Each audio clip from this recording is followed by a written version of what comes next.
یہ جو لائن آپ دیکھ رہے ہیں نا، ایاک نعبد و ایاک نستعین، اس میں دو غلطی ہوتی ہے۔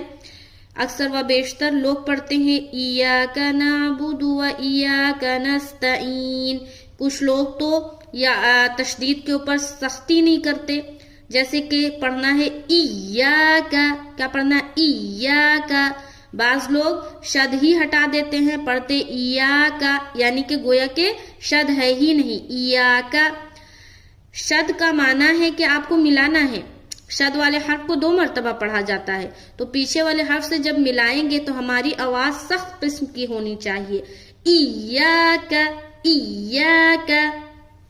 دوسری غلطی اس لائن میں یہ کرتے ہیں کہ جہاں پر آئین ہے وہاں پر آئین نہیں نکالتے، نعبدو پڑھ رہے ہوتے، تو اس کو صاف ستھری آواز نکالے، نعبدو نعبدو۔